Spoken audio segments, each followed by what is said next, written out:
Bonjour à tous, c'est le Club de Ressia. Nous sommes dans la chronique de la Semaine Sainte. Aujourd'hui, en fait, c'est mercredi saint.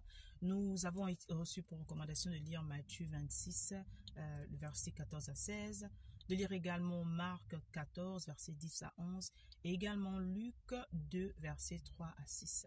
Alors, ces différentes histoires que je dis encore que tu as à lire, je vous recommande après le boulot, pendant vos temps de pause, si vous travaillez de la maison pendant vos breaks, ou en même temps, l'idéal, lorsque les enfants rentrent de l'école, s'ils sont à l'école, pour d'autres, ils sont à la maison, ben c'est vraiment là le moment de profiter de cette semaine sainte, de vraiment recevoir les bénédictions de cette semaine et comprendre vraiment la symbolique derrière la semaine sainte. Donc aujourd'hui, en fait, mercredi saint, nous avons ce récit, en fait, de la trahison de Jésus par Judas. Et le Seigneur nous demande vraiment de méditer sur ce moment-là, de remettre tout à Dieu. Tu es dans ces moments, peut-être tu es frustré parce que quelqu'un t'a trahi, parce que quelqu'un t'a menti, parce que quelqu'un a peut-être pris ton argent pour le business, une famille. Il y a beaucoup de personnes qui se sont laissées, qui ont été trahies par les familles même de sang, comme on dit, à qui elles ont confié leur argent pour un business, à qui elles ont fait confiance à un projet très important. Elles ont économisé tellement d'argent et en fait, à la fin, tu vas une maison a tellement d'histoires, les films sont là-dessus, où tu envoies de l'argent chaque mois au pays, tu travailles des nuits blanches, tu fais des économies, toutes tes économies, tu demandes tu confies en fait ton projet à un membre de la famille et lorsque tu vas en vacances, en fait, tu te retrouves, la maison n'a même pas eu le toit, la personne t'envoyait juste des photos, qu'elle copiait qui n'étaient pas propres en fait, et tu te rends compte que le business n'a même jamais commencé, ou tu as commencé le business et il n'a jamais fleuri. Pourquoi?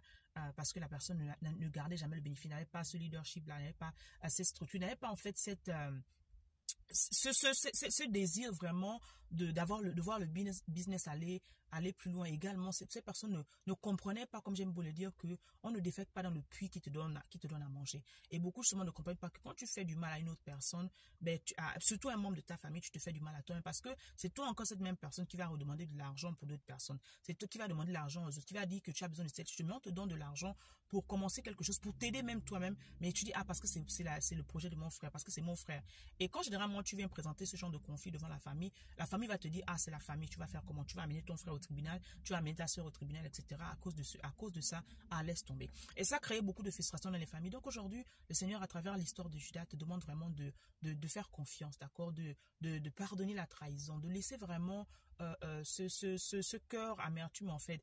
Je parle beaucoup de pardon et j'écris un livre sur les bénédictions du pardon et dire que beaucoup de familles seraient plus unies, beaucoup de mariages seraient ensemble en fait, beaucoup de couples auraient pu être mieux en fait pour accomplir la gloire de Dieu, de la famille, mais à cause du manque de pardon. Donc il y a quelqu'un qui t'a trahi et ça peut être sur le plan sentimental en fait. Il y a beaucoup de personnes qui ont reçu de trahison sur le plan sentimental, des personnes qui ont été trompées, des personnes qui ont surpris leur fiancé la veille en fait du mariage, ou bien tu as découvert plus tard en fait où il ou elle est sorti avec ton cousin ou ton frère, etc. Tellement de trahison en fait, comme on dit gourmet gospel, qui ont fait du mal. La personne qui a abandonné les fiançailles, d'accord, à quelques mois ou bien la veille même des fiançailles. Tellement de trahison en fait sur le plan sentimental, mais aujourd'hui Jésus vient te dire pendant cette semaine sainte de vraiment laisser te pardonner.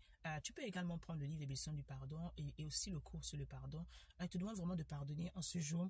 Pense à la trahison de Judas, d'accord. Malgré cela, d'accord, le Christ accepte justement cette trahison parce que cette trahison faisait partie justement de son ministère. Cette trahison faisait partie justement du chemin que Dieu a tracé. En fait, il fallait qu'il passe, il fallait que Judas le trahisse pour vraiment qui sentent vraiment, comme on dit encore, ce passage-là pour pouvoir montrer à quel point ça fait mal en fait. Parce que tout ce que tu as subi, le Christ a subi, sinon pire. Si tu penses que toi on t'a trahi, on l'a trahi, d'accord? Quelqu'un qui mange à table avec toi, quelqu'un qui est là avec toi, qui marche avec toi tous les jours. Et c'est pour ça qu'on dit généralement que le malheur ne vient jamais de là. Donc, prenez le temps de méditer sur ces passages que je vous ai donnés, d'accord? C'est le mercredi saint et on continue en fait à demain. Soyez bénis avec amour.